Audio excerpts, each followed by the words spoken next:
Hello friends, welcome to my channel and thanks for watching this video. So we have ended with one very strong week on the Wall Street, and people may looking for fatigue, but the kind of performance all the major indices across the Wall Street are showing is indeed phenomenal, I would say. And Nasdaq is leading. Nasdaq is leading way ahead than all the other indices. I mean, it is performing way better than Russell 2000, and this is a very good sign, and closing on a strong note does indicate the confidence of the market. And the VIX fallen 4.15% on the last day of the past trading week is also a sign of strength. So with all this positive momentum, let us see what the chart is telling us and where things are moving from here. Now when we are looking at the price chart, so let me show you so this is the price chart of Dow Jones. Okay, now you can clearly see a fresh breakout. So for Dow Jones Industrial Average or DJI, you can clearly see the chart. Now a breakout is finally happening. Last week we have seen a confirmation, but this week Dow Jones has given a breakout. What we now want is obviously sustainability as far as the breakout is concerned. So the breakout happened above 41,300 and 41,480. So it is mandatory for Dow Jones to keep on trading and sustaining above both these levels. That's number one. Okay, so because a breakout has happened, so what one can expect the least, okay, I'm talking about only from the next week perspective. So the least which one can expect moving forward is a move somewhere in between 42,500 and 43,000. So this is for the next 1 week, which has now become active, and this is what you need to look at as far as the next big swing in Dow Jones. So this is a very good sign as far as the first index is concerned. Now let's talk about the Nasdaq. This is the best performer. Now it is not as good as Dow Jones because Dow Jones has already crossed its major resistance level, but Nasdaq is trading still within the range. But it is positive. The close is very positive. So for Nasdaq, we have a range bound performance instead of Dow Jones, which is now in a blue sky territory. So for Nasdaq, we have our support at 17,505 and stop loss at 17,460. So please do not go below these two specific levels. Similarly, if Nasdaq continue to trade and sustain above both 17,460 and 17,505, you have 18,000 and you have 18,685 as far as the next two big targets are concerned. And anything beyond 18,685 requires a breakout, so let us just not go for that. But yes, this part is active and that is what you need to look at. Now there is a rubbing impact. Obviously it's a domino impact that if majority of the market will perform for the better, then obviously you will see that impact across the market. Okay, some exceptions are there, but anyways, overall market is behaving well, I would say beyond well. And now this, you can clearly see the Dow Jones, which has already given you a breakout. Nasdaq is within the range and there is a balancing impact in S&P 500. It's been moving higher. You can say this is on the verge of a breakout. If the stock surpasses this particular line towards the upper end of the range, you will see a breakout.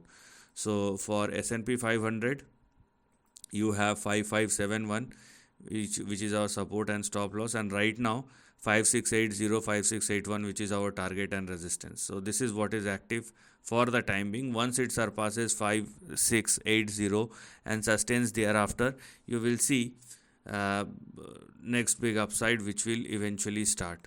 Now what lies ahead is something which we are going to talk about if S&P 500 surpasses 5680. I have explained the ranges or the levels in my previous videos, so you can refer that as well. But let S&P 500 surpasses 5680, and then it will be a blue sky territory for S&P 500 as well. So the signals across all the major indices are very, very good and very, very comforting. And let's talk about the dollar index, because this is something obviously which will decide the fate of the market. And if you have seen some degree of volatility, that is because of the dollar index. Now dollar index, after fallen quite a lot, now moving higher from its support level or from its lows. So for the time being, here we are. This particular line or these two lines represent the support and the stop loss, and dollar hits the support level, and from there we have seen a bounce back which has started. So the support is 100.99 and the stop loss is 100.55, and if dollar index falls below 100 or less, you will see further downside. What has now become active for dollar index is a range like this. Okay, so you have a specific range where we can still expect DXY to move towards 104 and 105 or 106. So this range is intact. I would say in the last 1.5 or 2 years, that it's been moving in between 100 and 106 as far as the overall range or price performance is concerned. So it must go fall below 100 if you are looking for a downside from here on. Okay, now so dollar index is giving us a mixed signal, but because it is trading within a range, so it does not make any or create any impact on the or major impact on the Wall Street, because it has been factored in by the market time and time again in the last 2 years that this dollar index is moving in between a particular range. Okay, unless something unusual happens and dollar index sharply shoots up and goes beyond the roof, that's a different situation. Now about the gold. Now gold right now started showing some sort of correction, or I would say consolidation, whatever you want to call it as. So for gold futures, here we are. If you are looking at the price chart,